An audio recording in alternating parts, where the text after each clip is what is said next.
الحمد لله وكفى وسلام على عباده الذين اصطفى خصوصا على أفضلهم وخاتم النبيين محمد الأمين وعلى آله وصحبه أجمعين.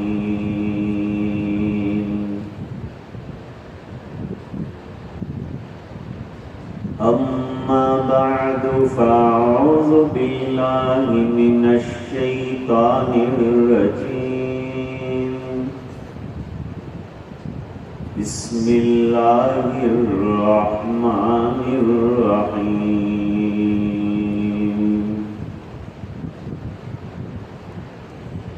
إنا نحن نزلنا الذكر وإنا له لحافظون. صدق الله العظيم. وقال النبي صلى الله عليه وسلم: إن الله يرفع بهذا الكتاب أقواما ويدع به آخرين. صدق رسوله النبي الأمي الكريم. اللهم صل على سيدنا محمد وعلى آل سيدنا محمد وبارك وسلم.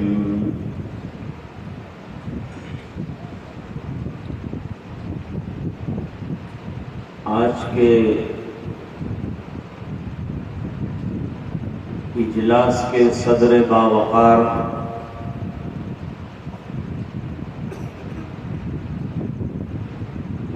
دیگر جلیل القدر اور رفیع المرتبت حضرات علماء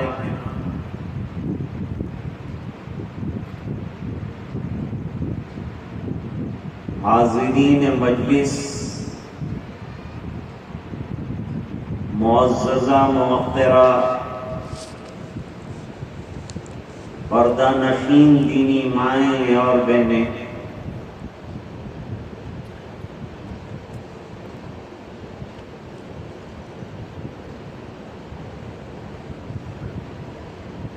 آج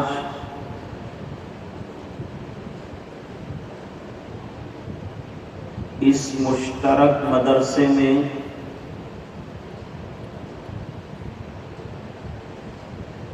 جس میں طلباء بھی پڑھ رہے ہیں، طالبات بھی بخاری شریف تک کی تعلیم حاصل کر رہی ہیں،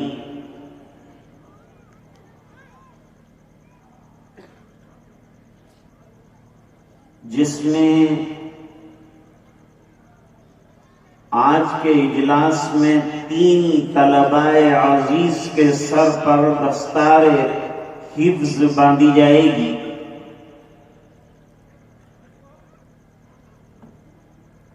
جبکہ 2 طالبات جنہوں نے بخاری شریف مکمل فرمائی ہیں اور آخری حدیث شریف پڑھنے والی ہیں،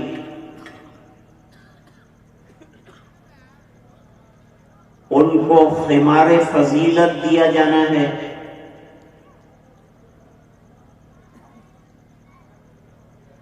تو گویا آج کے اجلاس میں نور علی نور کا معاملہ ہے.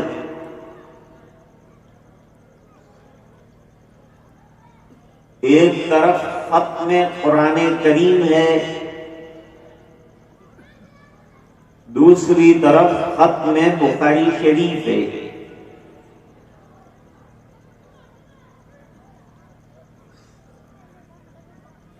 اور قرآن کریم کی تکمیل پر دعائیں قبول ہوتی ہیں.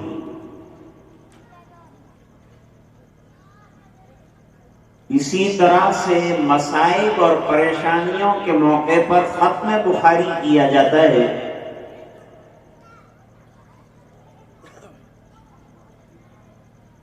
سید جمال الدین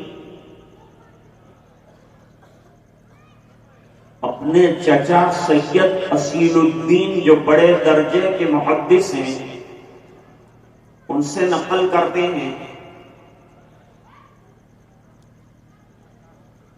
کہ میں نے مختلف پریشانیوں کے لیے تقریباً 120 مرتبہ بخاری شریف کا ختم کیا ہے.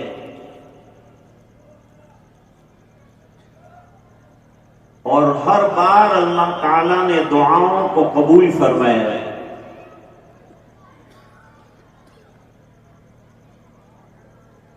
علماء نے لکھا کہ جس سفینے میں بخاری شریف رہے گی وہ سفینہ ڈوبنے سے بچ جائے گا.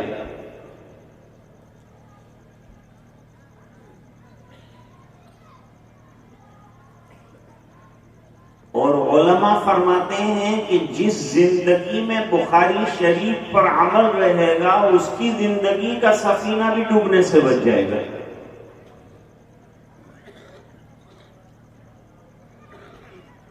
علامہ بلخونی رحمت اللہ علیہ فرماتے ہیں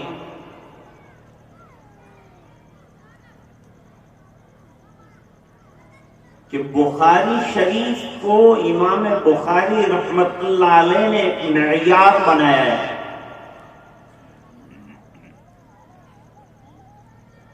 کہ جس کی احادیث کو دیکھ کر دوسری احادیث کو پرکھا جائے.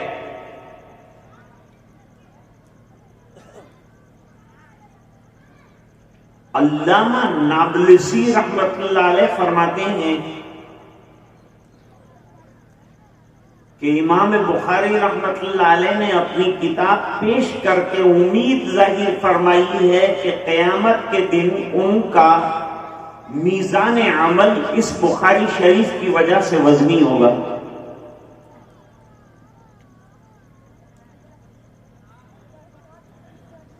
علماء نے ایک بات اور بھی لکھی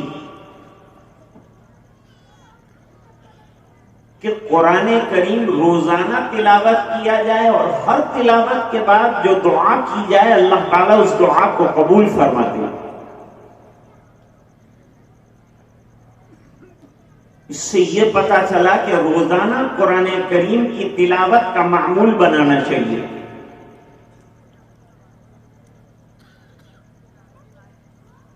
حضرت امام بخاری رحمہ اللہ تعالی نے فضائل القرآن میں حدیث شریف نقل فرمائی ہے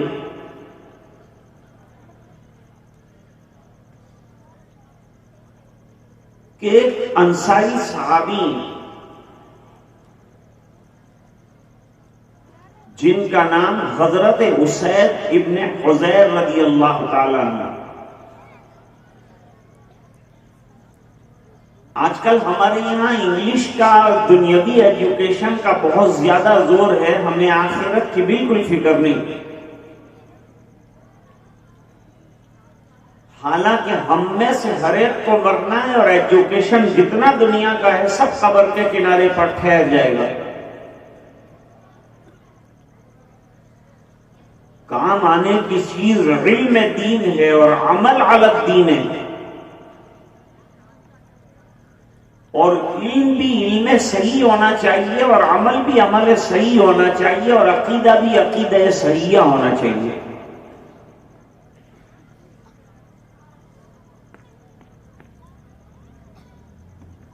قرآن شریف دنیا کی زندگی میں بھی کام کا ہے.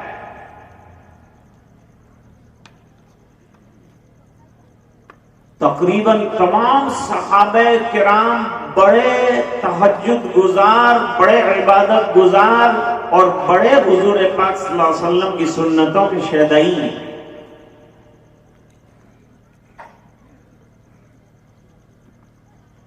حضور پاک صلی اللہ علیہ وسلم نے فرمایا کہ میں اشعریین کی رات کی تہجد کی تلاوت سے ان کے گھروں کو پہچانتا ہوں۔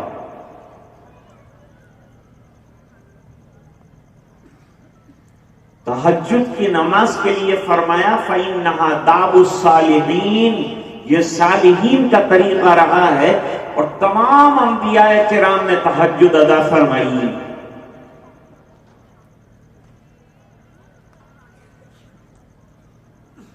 مدینہ منورہ کی خصوصیات میں سے ایک عجیب خصوصیت یہ ہے کہ ہماری بستیوں میں دن کے اندر زندگی نظر آتی ہے، چہل پہل نظر آتی ہے، اور مدینہ منورہ میں سرکار کے زمانے میں رات کو چہل پہل نظر آتی ہے۔ اور وہ چہل پہل کھانے پینے کی لائن کی نہیں ہوتی تھی، بلکہ وہ چہل پہل در حقیقت قرآن کریم کی تلاوت اور تہجد کی ہوتی تھی۔ حضرت اسید بن حضیر رضی اللہ تعالیٰ عنہ کا چھوٹا سا گھر، اللہ کے خزانوں سے لوٹنے کا وقت ہے تہجد،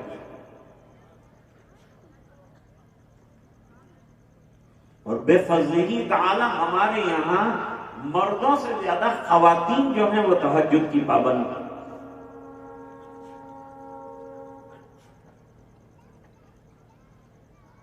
تو حضرت اسید بن حضیر رضی اللہ تعالیٰ عنہ نے مصلی بچھا دیا۔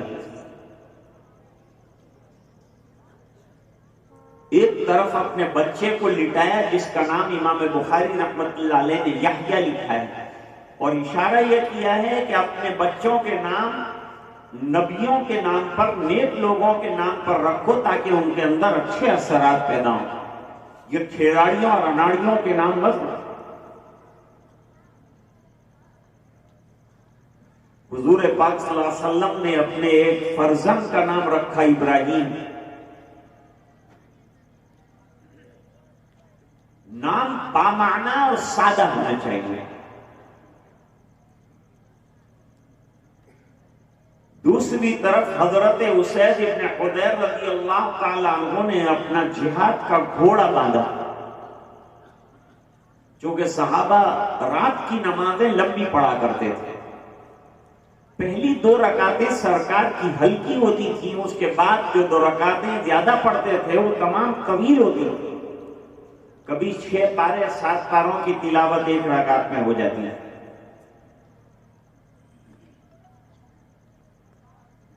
نماز شروع کر دی اور نماز طویل کی اور سورہ کہف کی تلاوت شروع کی تھی۔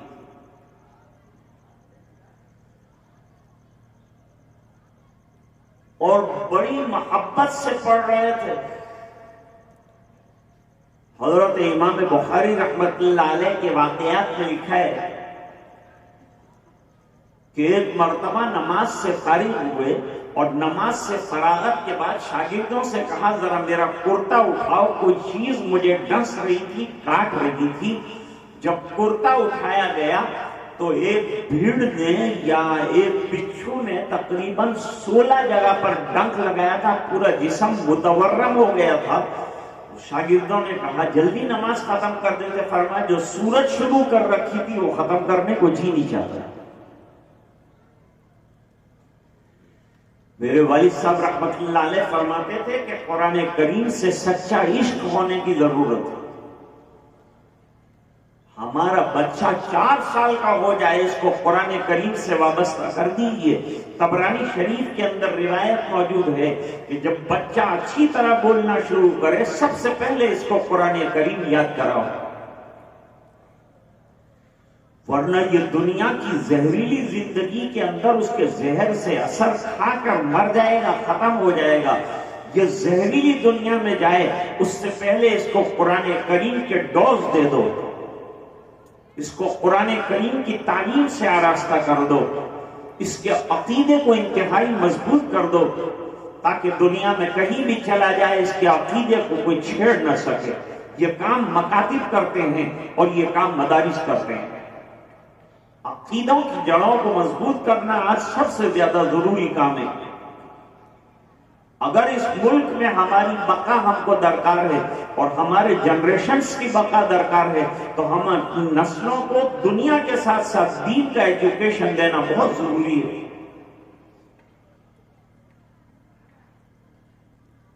حضرت اسید رضی اللہ تعالیٰ عنہ نے لمبی قرات پڑھی،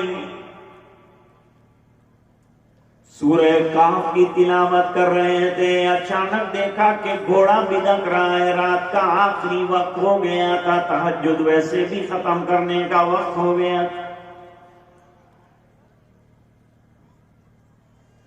رمضان میں ایسی جگہ مت تلاش کرو جہاں بہت تیزی کے ساتھ قرآن پڑھ کر 20-30 منٹ کے اندر ختم کرتے ہیں. قرآن کریم ترتیل کے ساتھ اترا ہے اور ترتیل کے ساتھ پڑھا. ابھی یہاں قرائے کرام نے بہترین قرآن کریم ہم کو سنایا. ہم کو عش کرنا چاہیے کہ اللہ تعالیٰ نے کیسے قرآن ہم کو عطا فرمایا. اللہ تعالیٰ قرآن میں فرماتے ہیں وَرَتِّلِ الْقُرْآنَ تَرْتِيلًا. ہم نے قرآن کریم کو ترتیل کے ساتھ اتارا ہے. ترتیل کے معنی تجوید الحروف و معرفت الوقوف. دوسری جگہ فرمایا وَرَتَّلْنَاهُ تَرْتِيلًا. ہم نے قرآن کریم کو ترتیل کے ساتھ نہایت اطمینان اور سکون کے ساتھ اتارا ہے. سب سے پہلے حافظ قرآن اللہ، اس کے بعد مخلوق میں اور کائنات میں سب سے پہلے حافظ جناب رسول اللہ صلی اللہ علیہ وسلم ہے، پھر حضرات صحابہ کرام ہیں. پھر اللہ تعالیٰ نے ننھے بچوں کے سینے کو ایکوائر کیا اور اس کے اندر اپنی یہ بہترین کتاب اور قرآن کریم کو محفوظ کیا ان کے سینوں میں، اور اللہ تعالیٰ نے ان کو منتخب کیا. اس لیے آج قرآن جلایا جا رہا ہے. ابھی ٹرکش ایمبیسی کے سامنے جو ہے سویڈن کے ایک بے وقوف نے قرآن کریم کو بھڑ جلایا. کیا فرق پڑتا ہے ہم کو؟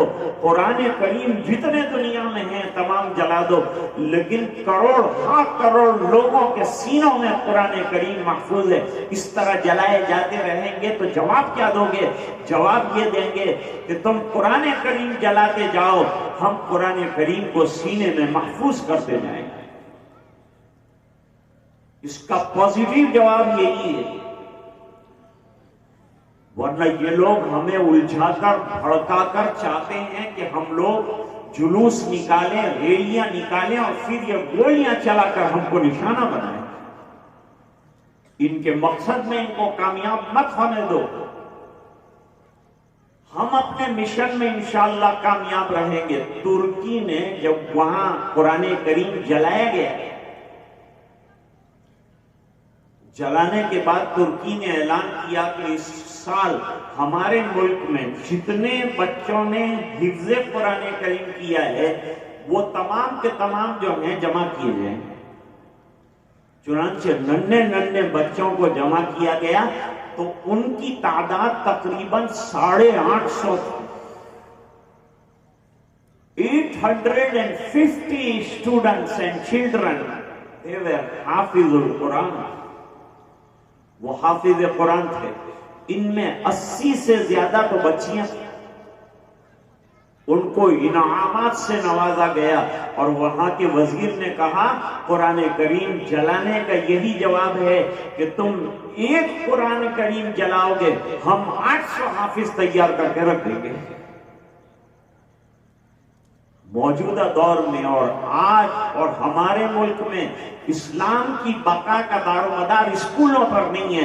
اسلام کی بقا کا دار و مدار مکاتب کے اوپر ہے اور مدارس کے اوپر ہے، جہاں اللہ کا نام سکھایا جاتا ہے، جہاں اللہ کے رسول صلی اللہ علیہ وسلم کی سنتیں بتائی جاتی ہیں. یہ اخلاق کے مخزن ہیں، گہوارے ہیں. انسانیت اور مردم شناسی اور مردم سازی کی فیکٹریاں ہیں۔ جب گھوڑا بھدکنے لگا تو حضرت اسید ابن حضیر رضی اللہ تعالیٰ عنہ نے نماز کو مختصر کر دیا۔ موقع اور محل کے اعتبار سے مختصر بھی کیا جا سکتا ہے نماز، مختصر کر دیا، سلام پھیر لیا۔ سلام پھیرا، چونکہ اب ماں بہنیں بھی موجود ہیں تو ان کو بھی کچھ نہ کچھ سنانا ہے۔ اکثر اور بیشتر یہ کہا جاتا ہے کہ اسلام میں عورتوں کی کوئی حیثیت نہیں ہے۔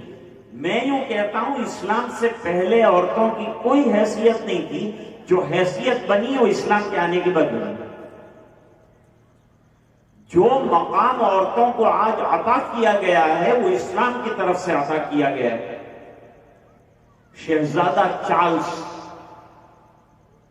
جو بریٹن کا شہزادہ ہے، اس نے آکسفورڈ یونیورسٹی میں بڑے بڑے پادری بیٹھے ہوئے تھے، ان کے سامنے بیان دیا کہ میں نے اسلام کو اسٹڈی کیا ہے اور اسلام میں عورت کو جو پوزیشن دی ہے اس کو اسٹڈی کیا ہے اور میں نے مطالعہ کیا ہے، اور میں اس نتیجے پر پہنچا ہوں کہ پوری دنیا کے ریلیجن مل کر عورت کو کچھ دینا چاہیں تو وہ نہیں دے سکتے جو اسلام نے دیا ہے، وہ مقام نہیں دے سکتے جو اسلام نے دیا ہے۔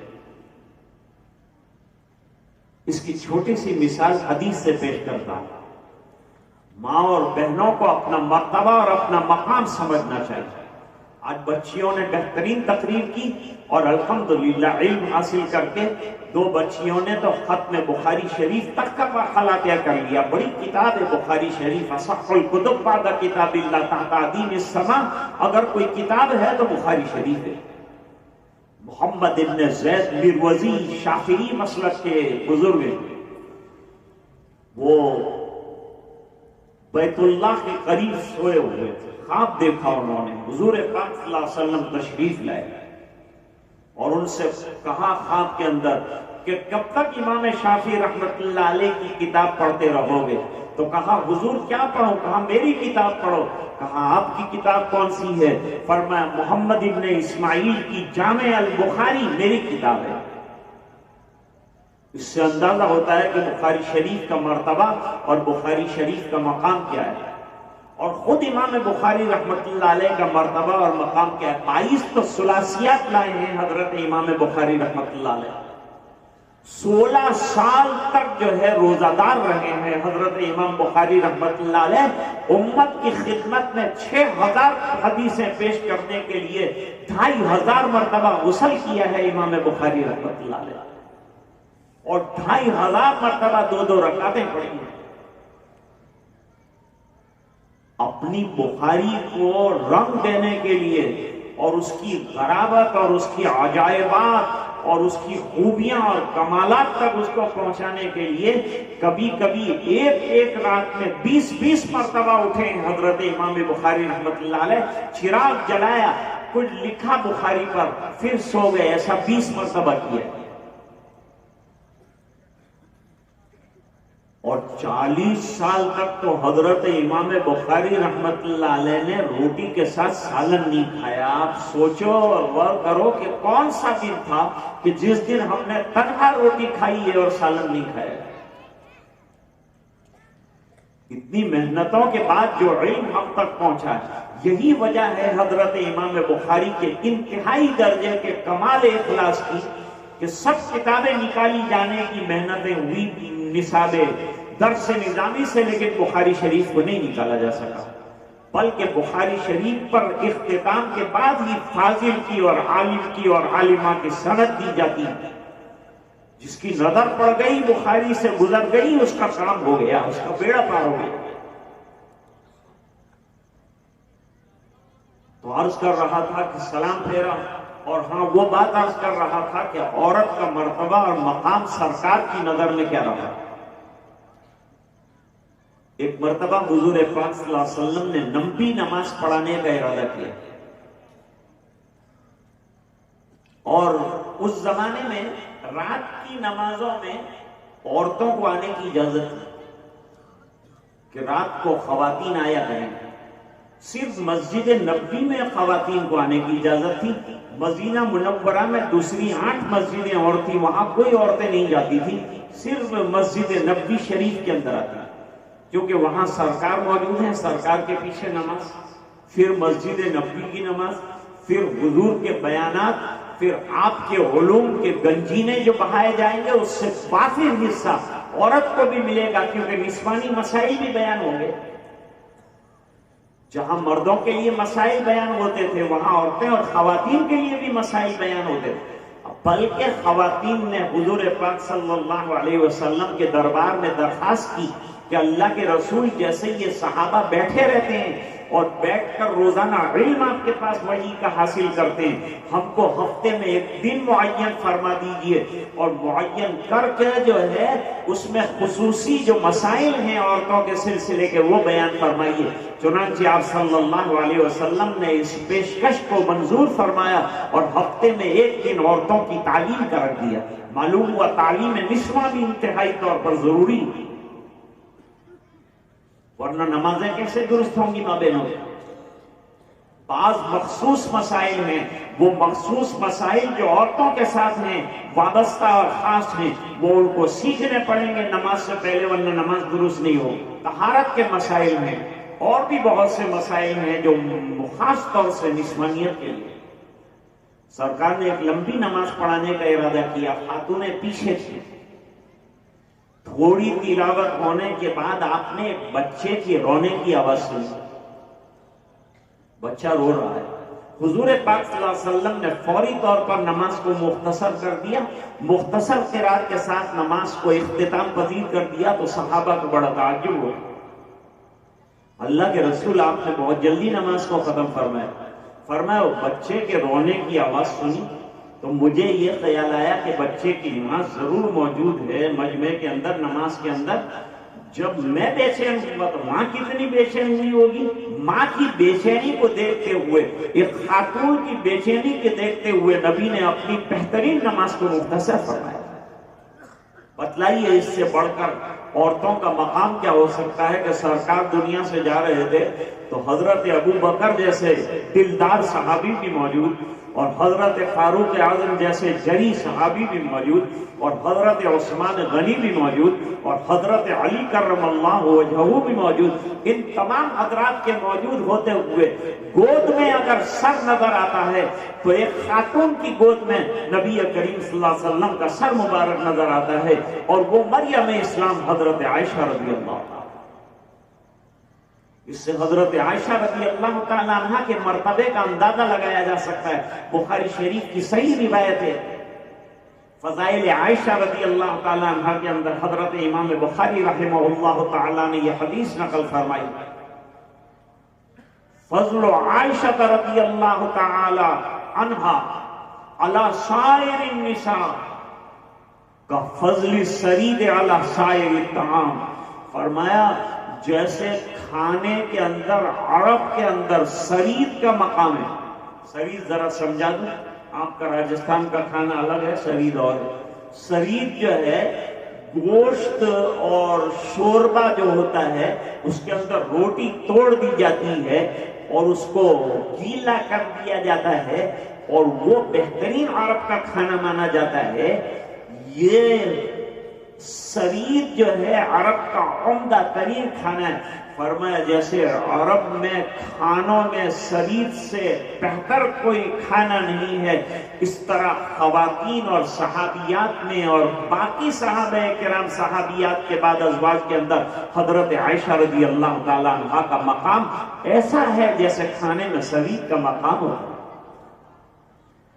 بڑا اونچا مرتبہ اور بڑا اونچا مقام اللہ تعالیٰ نے خواتین کو عطا فرمایا۔ اس لیے حضرت مفتی صاحب نے جہاں بنین کا مدرسہ قائم فرمایا وہاں بنات کو محروم نہیں کیا اور ان کو بھی شامل کیا۔ اور بڑی بات یہ ہے کہ آج جو پروگرام ہوئے اس میں لڑکا تو تقریر میں رکا لیکن لڑکیاں نہیں رکی، وہ بے دھڑک بولتی چلی گئیں اور بہترین تقریریں انہوں نے پیش کی۔ کل مفتی صاحب کی بیٹی سے میں نے عربی میں تقریر سنی، چھوٹی سی بچی ہے لیکن بہترین اور بے باک طریقے پر علماء کے سامنے جو ہے کھڑے ہو کر اس نے تقریر کی۔ اللہ نے بڑا ٹیلنٹ اور بڑی صلاحیتیں ہمارے جنریشن کے اندر اور ہمارے بچوں کے اندر رکھی. یہ مائک ایسا ہوتا ہے کہ بولنے والوں کو گونگا کر دیتا ہے، لیکن عجیب و غریب بات یہ ہے کہ یہ بچیوں کو اساتذہ نے اور استادیوں نے اور معلمات نے کتنا تیار کیا ہے کہ الحمدللہ مائک کے سامنے بے دھڑک آ کر کے اپنا بیان دیتی ہیں اور اپنی مافی ضمیر کو ادا کرتی ہیں. یہ ٹیلنٹ ہے، ان کے دینی ٹیلنٹ کو اجاگر کیجیے. عرض کر رہا تھا کہ حضرت اسید بن حضیر رضی اللہ تعالیٰ عنہ باہر نکلے اور باہر نکل کر حضرت اسید بن حضیر رضی اللہ تعالیٰ عنہ نے ادھر دیکھا ادھر دیکھا، کوئی چیز نظر نہیں آئی، تو پھر نظر آسمان پر چلی. جب آسمان پر نظر ڈالی حضرت اسید رضی اللہ تعالیٰ عنہ نے تو روشنیوں کا ایک سائبان آسمان کی طرف اوپر اٹھتا ہوا نظر آیا. سائبان نظر آیا، روشنیاں جھلمل جھلمل آسمان کی طرف جا رہی ہیں. شاید یہ دیکھ کر گھوڑا بدک گیا ہوگا، وہ روشنیاں نیچے آ رہی ہیں. اب یہ معمہ حل کیسے ہو؟ کون اس کو سولو کرے گا؟ ایسے مسائل تو علماء سولو کرتے ہیں. یہ بی اے والے کا کام نہیں اور بی ایس سی والے کا بھی کام نہیں ہے، یہ تو علماء کا کام. ملک میں اور دنیا میں جتنے بڑے بڑے فتنے اور بڑے بڑے حالات آئے ہیں، ان میں سب سے پہلے سینہ سپر ہونے والے دنیا کے کوئی لوگ نہیں تھے، وہ علماء تھے جو سینہ سپر ہو کر فتنوں سے لڑے. اور الحمدللہ آج ہم انہی کی قربانیوں کی نتیجے میں دین پر قائم ہیں اور یہ مساجد آباد ہیں اور یہ مدارس آباد ہیں. اور یہ مدارس اگر ویران ہو جائیں گے تو ملک ویران ہو جائے گا، ختم ہو جائے گا ملک. کیونکہ دیش کو اچھے انسانوں کی ضرورت ہے. شراب سے بچائے گا تو مدرسہ، جوئے سے بچائے گا تو مدرسہ، برائیوں سے بچائے گا تو مدرسہ، خرابیوں سے بچائے گا تو مدرسہ. اور دیش کو چاہیے اچھے لوگ، دیش کو چاہیے اچھے انسان، دیش کو چاہیے شریف لوگ. تو یہ شریف اگر چاہیے تو مکتب میں آ جاؤ، مدرسوں میں آ جاؤ، وہاں شرافت آپ کو خزانوں کی طرح نظر آئے گی، وہاں شرافت نظر آتی ہے. اور سب سے بڑا شریف دنیا کے اندر کوئی آیا تو تاجدار مدینہ، فخر رسل مولا کل دانہ سبل، شفیع المذنبی رحمت للعالمین صلی اللہ علیہ وسلم کو اللہ تعالیٰ نے دنیا کا اشرف ترین انسان بنا کر بھیجا. اور بہترین کتاب جو اشرف ترین کتاب ہے وہ قرآن کریم کی شکل میں بھیجی اور فرمایا تم پرواہ مت کرو کہ یہ دین ختم ہوگا، تم ہٹ جاؤ گے دین سے. دین کو پرواہ نہیں، میرے پروردگار کو پرواہ نہیں. اللہ نے قرآن کریم میں اعلان فرمایا، ارشاد ربانی ہے، اِنَّا نَحْنُ نَزَّلْنَا الذِّكْرَ وَإِنَّا لَهُ لَحَافِظُونَ. ہم نے یہ ذکر اتارا ہے. علماء توجہ فرمائیں، یہاں قرآن کریم کا نام ذکر دیا ہے اور ذکر کرنے کی چیز ہوتی ہے، ذکر کو عمل میں لانے کی ضرورت ہوتی ہے. اسی طرح قرآن کریم کو تاکہ نسیان کی زینت بنانے کے بجائے اسے زبان زد کرنا چاہیے، رطب اللسان رہنا چاہیے. قرآن کریم کی روزانہ تلاوت کرنا چاہیے. فائدہ کیا ہوگا؟ یہ واقعے کے انتہا پر انشاءاللہ آپ کو خود معلوم ہو جائے گا. آج ہمارے گھر میں کوئی باہر کا اثر ہے، کوئی برا اثر ہے، لوگوں پر برا اثر ہے. جس کو سینہ قرآن کریم والا دے دیا گیا ہو اس پر نہ جنات کا اثر ہے نہ بھوت کا اثر. جس کو اللہ نے قرآن کریم دے دیا، اس لیے میرے والد صاحب کے پاس کوئی حافظ قرآن کریم تعویذ مانگنے کے لیے آتا تو میرے والد صاحب اس کو تعویذ نہیں دیتے. آپ حافظ ہیں؟ جی ہاں میں حافظ ہوں. تو فرمایا جب تیرے سینے میں پورا قرآن تعویذ بنا کر اللہ تعالیٰ نے رکھ دیا اور تیری حفاظت کی گارنٹی اللہ نے دے دی، اب تجھے کیا چیز کی ضرورت؟ سب سے بڑا تعویذ تو قرآن کریم ہے، بہترین کتاب تو قرآن کریم ہے.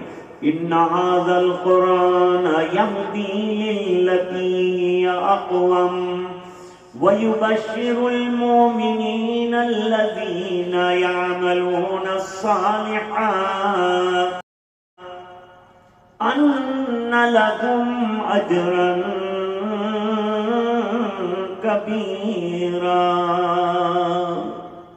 پوری دنیا کو رہنمائی چاہیے تو قرآن کی شمع جل رہی ہے، اس روشنی کے نیچے آ جاؤ، اس ضابطے کے نیچے آ جاؤ، اس آئین کے نیچے آ جاؤ، اس کانسٹیٹیوشن کے نیچے آ جاؤ، اللہ تعالیٰ تمہیں آسمانوں پر پہنچا دے گا۔ قرآن آسمان سے آیا، جو اسے سینے سے لگائے گا اڑ کر قرآن اسے آسمان پر پہنچا۔ تنزلی، ذلت، پستی، یہ سب ہمارا کام نہیں ہے۔ وَلِلَّهِ الْعِزَّةُ وَلِرَسُولِهِ وَلِلْمُؤْمِنِينَ وَلَكِنَّ الْمُنَافِقِينَ لَا يَعْلَمُونَ۔ کیا اچھی بات کہی۔ حضرت اسید بن حضیر رضی اللہ تعالیٰ عنہ کے لیے ملجا و ماوا، سوالات کے جواب دینے کا ایک ہی ٹھکانہ ہے۔ وہ ٹھکانہ کون سا ہے؟ تاجدار مدینہ جناب رسول اللہ صلی اللہ علیہ وسلم کے دربار میں حاضر ہو جائیں، سب مسائل کا حل وہیں ہے۔ اے لقائے تو جواب ہر سوال، مشکل تو حل شود بے قیل و قال۔ سرکار کے دربار میں چلے جائیے، سب سوالوں کا جواب ہو جائے گا۔ فجر کی نماز ہو، ایک عجیب واقعہ آپ کو سناتا ہوں جس سے حضرت فاروق اعظم رضی اللہ تعالیٰ عنہ کے مرتبے کا علم ہوگا کہ روحانی مقام حضرت فاروق اعظم رضی اللہ تعالیٰ عنہ کا کس قدر ہائی لیول کا ہے۔ حضرت علی رضی اللہ تعالیٰ عنہ نے خواب دیکھا۔ خواب میں یہ دیکھا کہ حضور صلی اللہ علیہ وسلم کے پیچھے مسجد نبوی شریف میں نماز پڑھی، اور خلافت کا زمانہ حضرت عمر کا۔ نماز پڑھنے کے بعد ایک کھجور کا بیگ آیا بڑا۔ There was a very big bag of dates۔ کھجور کا بڑا ایک بیگ آیا، وہ رکھا گیا سرکار کے سامنے۔ آقا کا طریقہ یہ ہے کہ خود گرنی بھی جو آیا ویچ دو گا نہیں، سرکار تو موجودین کو کھلاتے تھے، پھر سب سے اخیر میں کھاتے تھے۔ یہ حضور پاک صلی اللہ علیہ وسلم کے اخلاق عالیہ کا بڑا عمدہ نمونہ ہوتا تھا۔ نیا پھل آیا تو بچے کو دے دیتے تھے، اور کھجوریں آئی بھائی ہدیے کی ہے کہ صدقے کی ہے؟ صدقے کی ہے تو اس کے ضرورت مند لوگوں کو تقسیم ہوتا تھا، ہدیہ ہے تو سرکار صحابہ کے ساتھ مل کر استعمال کرنا تھا۔ اب وہ بڑا بیگ ہے، نماز پڑھنے والوں کی تعداد بھی بڑی۔ آج ہماری کمزوری یہ ہے کہ ہم نماز میں بھی کچے ہیں۔ جس نماز پر دنیا میں کامیابی کا وعدہ فرمایا اسی میں ہم کچے، مسجدیں پکی پکی بناتے جاتے ہیں، نمازیں کچی کچی ہوتی جا رہی ہیں۔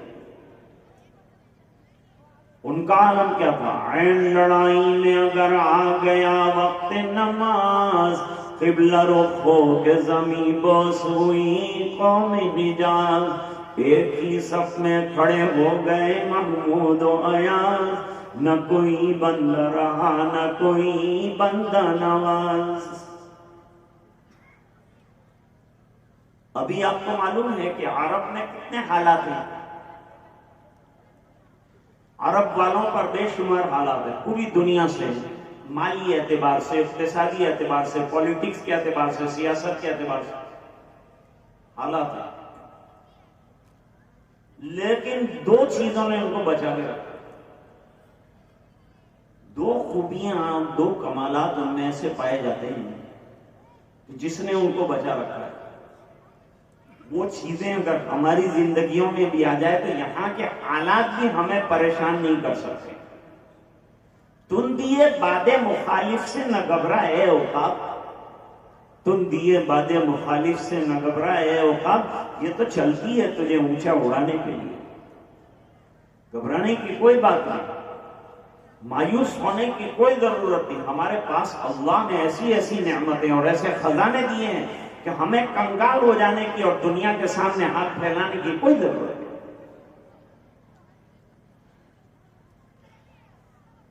اور اب کبھی بھی سفر میں ہوگا، اس کے پاس 5 کروڑ کی رولس رائس،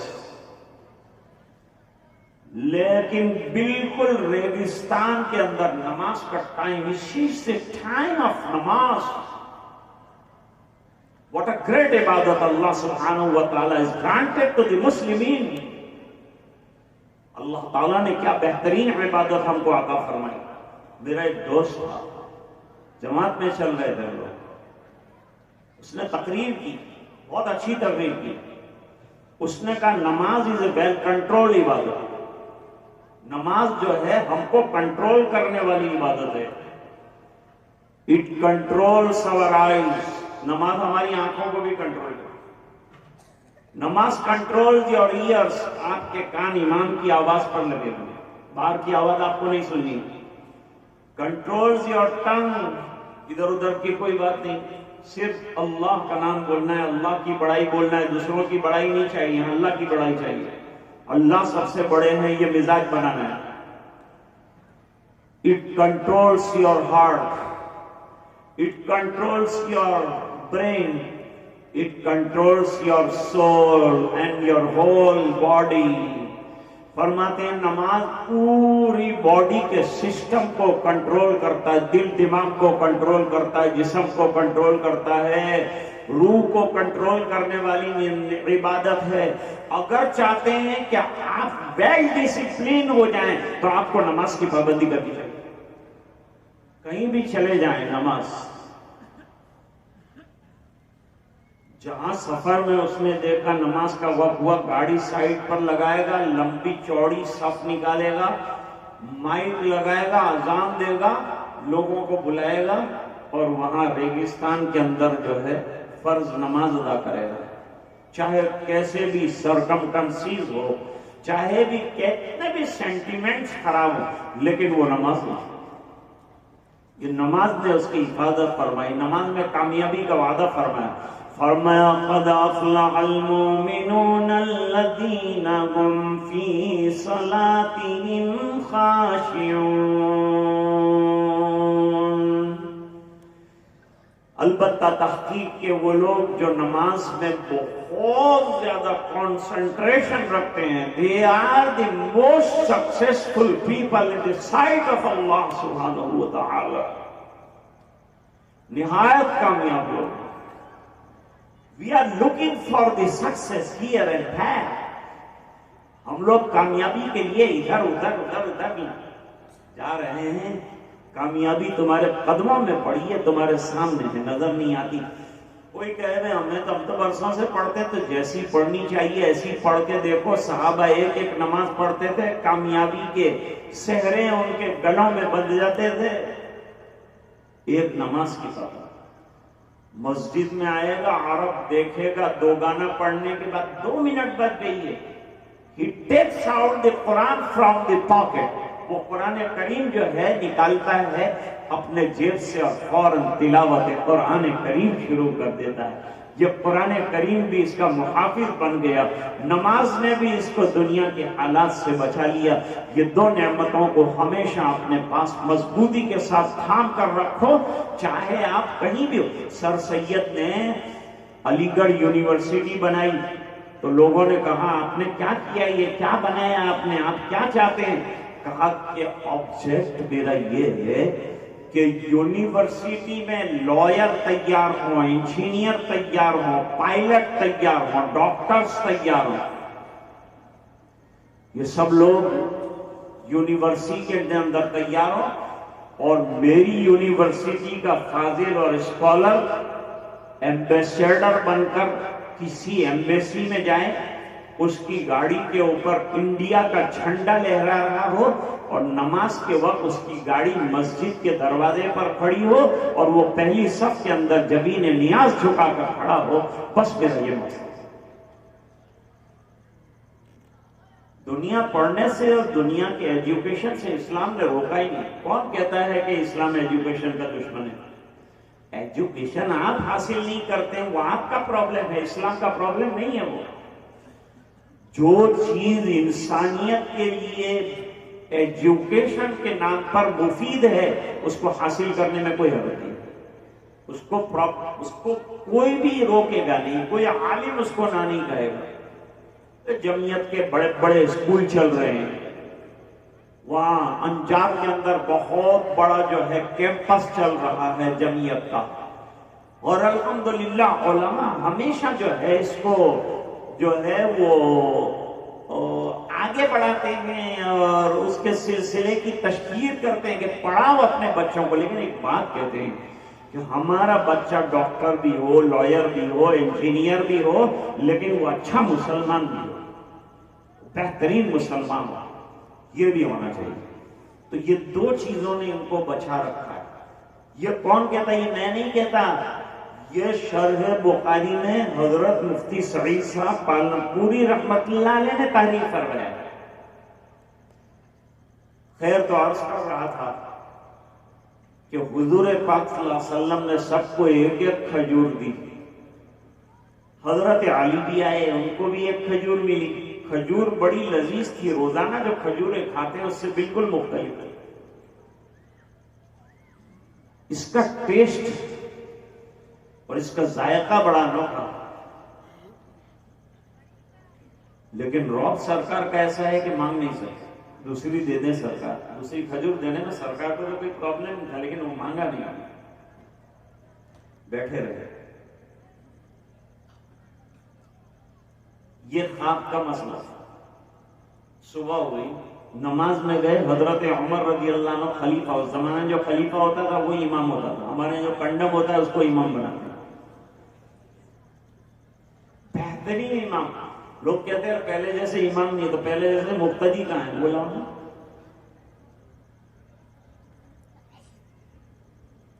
بیچارے ایک امام صاحب بہت آہستہ آہستہ قرات پڑھ رہے تھے، مقتدیوں نے کہا بھائی آواز بڑھا، اتنی آہستہ کیوں پڑھتے ہو؟ کہا جتنی تم تنخواہ دیتے ہو اس کے حساب سے والیوم رکھا، تنخواہ بڑھا تو آواز بھی بڑھے گی، باقی تم جتنی تنخواہ دیتے ہو اس کے حساب سے آواز برابر۔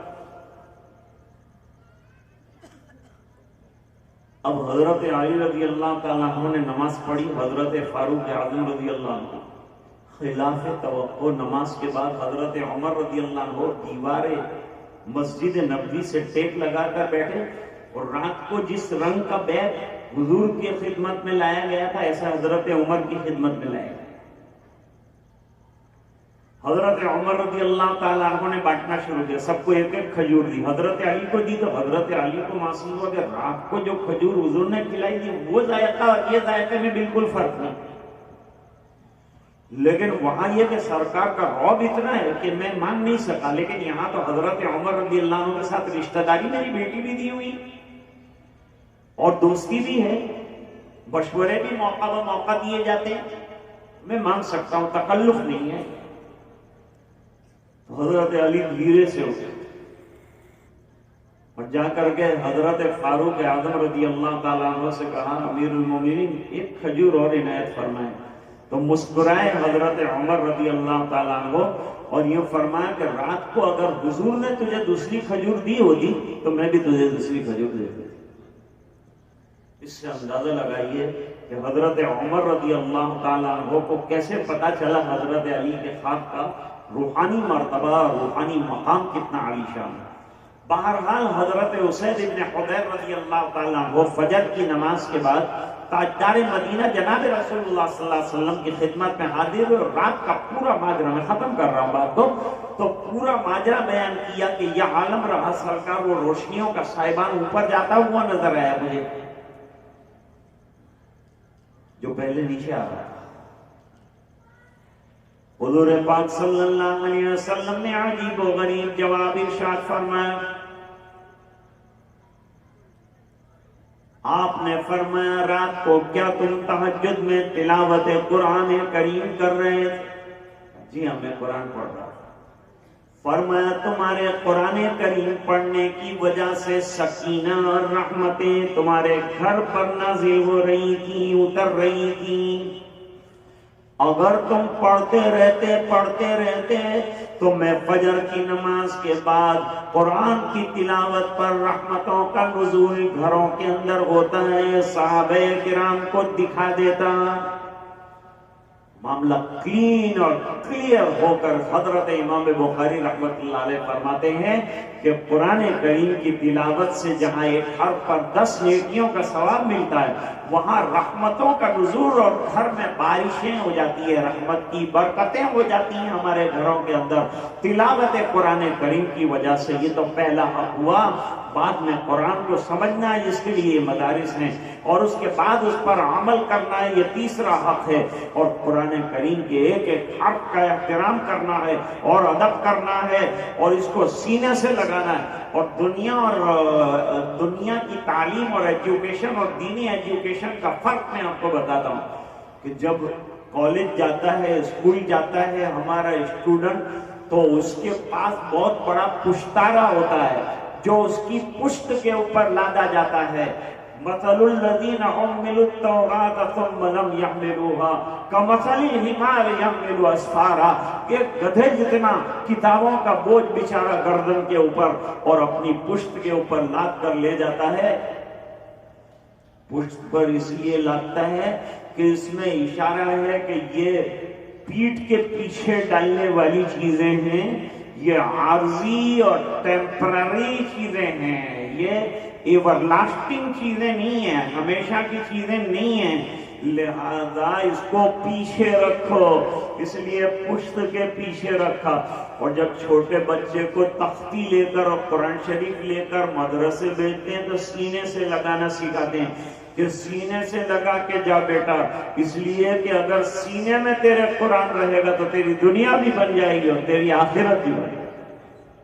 خیر، آج کی بات کو ختم کرتے ہیں اور دعا کرتے ہیں کہ اللہ تعالیٰ جو حافظ ہو رہے ہیں ان کو تا دم حیات قرآن کریم سے وابستہ رکھے، اس کے دور کرنے کی توفیق عطائے، جس پر بڑی روایتیں ہیں جس کا وقت نہیں ہے بیان کرنے کا، اور کافی دیر بھی ہو چکی، آپ بہت دیر سے منتظر ہیں، عشاء کی نماز باقی ہے جو ادا کرنی ہے، اس کے بعد کھانے کا ایک مرحلہ ہے وہ بھی طے کرنا ہے۔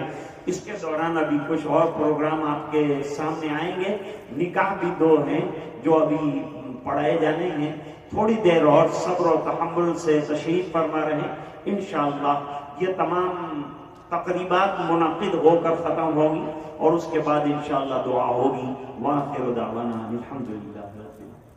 محمد سفیان بن محمد شوکت، محمد مجاہد بن ایوب نواد، آفتاب عالم بن مشتاق، یہ تینوں بچے آ جاؤ بھائی، تینوں بچے آ جاؤ اور دستار بندواؤ۔